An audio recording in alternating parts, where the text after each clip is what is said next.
one step closer to self-sustainability. Just kidding. I don't care about sustainability. I care about being in control of my own power, my own food. So this is 6.4 kilowatt array of American-made Helena panels. I'm thinking about putting another set up on top of this roof before winter, because winter here in Michigan we don't get a lot of sun. But I finally got these wired up in pairs of 2, so it's a low voltage system, 80 volts. So it's these 2, the next 2, the next 2, the next 2, and essentially they're all parallel with these ones. So these 2 in series paralleled with these 2 that are in series. So I got 4 strings. I'm using these little Amazon wire wranglers. They're not great, but they're not awful. The 3 and 4 wire ones really aren't great. They get a little weak. But once everything's in place, it's pretty good. Try to keep it nice, but I mean, I have never seen any install that was like, oh wow, that's like super nice. So they're managed. I got them coming down here to inside this strut here. Why is it all blurry? Focus, you fuck. There we go. And this pipe is temporary because this is basically the extra wire if I decide to go with another panel on the roof of the garage, which I'm really going to do, I think. So that's just a second 2-gauge aluminum. It's good for 100 amps. Then we got the Midnight combiner. I still got to put my surge suppressor on here. I forgot I got that from a buddy of mine. So I've got 4 zones. Off. On. I can put 2 more zones in there, but I really don't need to. 20 amp breakers.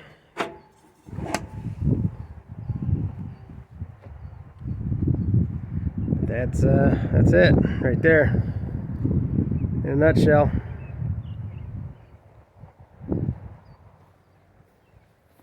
Some random leftovers, tools and such. Now I've just got to wire it up on the house side and hook it up to the inverter and finish putting the BMS on the batteries and hopefully do all that while there's still some sunlight to be gained.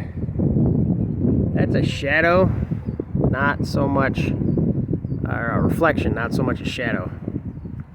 It looks like half the panels aren't getting sun right now, but it is 9 o'clock and the sun's way setting. But that's mainly why I paralleled them this way instead of this way, because just in case when the sun starts setting, you probably get a worse angle on these ones than these ones. So then these ones will still, the whole bottom row will still be making power, but it is not shadowing any of that. It's mostly just a reflection from the gutter. Then I want to put a rock under here. This is a Sinclair ground mount. It's asymmetrical, mainly because this is the gap it's supposed to be. So 1, 2, 3, 4, 5, 6, 7, 8, 9, 10. So basically it's gapped for 10 panels. I only have 16. If I had done 20, then these would have been symmetrical. Basically this one would have just been brought out. But they make this gap their factory standard, and then this is the gap that they have adjustable if you have less than 20 panels. It's kind of irritating they're not symmetrical, but it's fine. But oh yeah, so I want to put some rock under here. But this was holding a ton of water. As soon as we removed the grass, we had one little rain. It's real clay out here, and this was holding like 2-3 inches of water. So the very first thing we did was we went in there and dug down with an excavator, threw in that sump pump the night before, and got it pretty drained down. And then I was like, well, before we go putting all the rock in here, which I want to do here like next week or so, it's like we should put some drain tile in so that it has somewhere to go. So I was like, well, I'm not just going to do the one. I've got a wet spot over there in that corner, which I put some fill dirt in already. It didn't help. And then I've got a wet spot over here next to the garage, but off the deck. And I was like, that's always wet. So you know what? I ran all three of them. I got washed rock in there, soft edge, soft stone. I think this one specifically, it's 1.5 to 2 inch roofing rock. Natural stone, I think is what they call it. It's got obviously the fabric on it. I got to get some topsoil in here to cover it up. Then the main drain comes down here, goes back there, and then dumps into the pond. We only have not much grade because it's pretty flat out here, but there is some grade and the water will find its way to the easiest flow. But we did use a laser level, and I think we're 0.2 or 0.3% slope.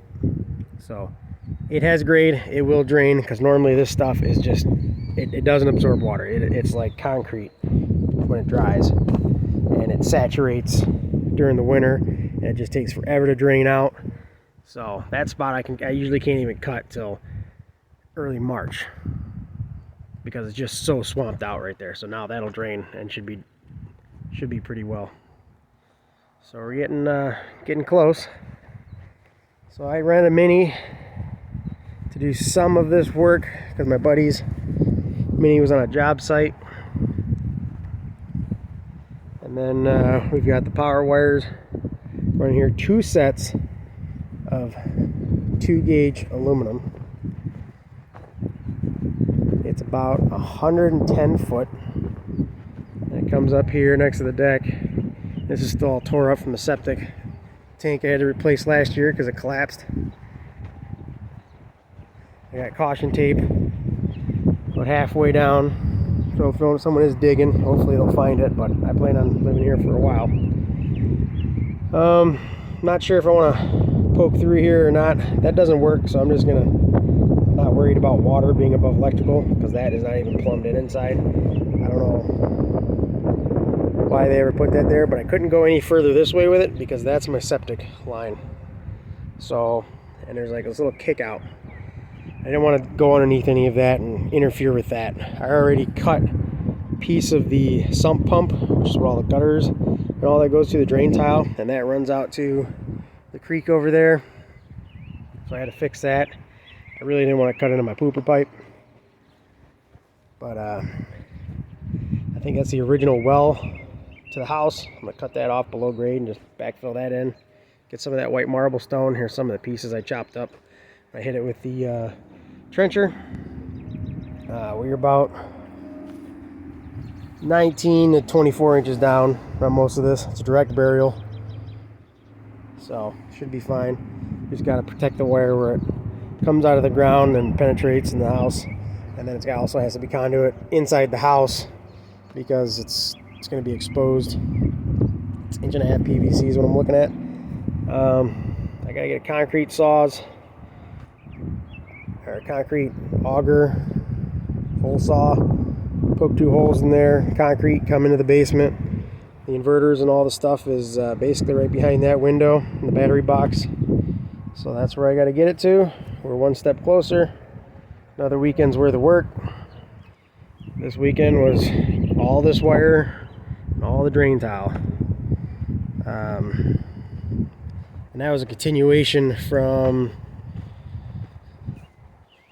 Wednesday, Thursday, Friday when I had the equipment rented to start this project. So this was it's like a 4 or 5 day project here just to get the wire and the drain tile in. Once you start something, it's just like, damn, what did I get myself into? Gotta finish it now. So it's coming along, one step closer.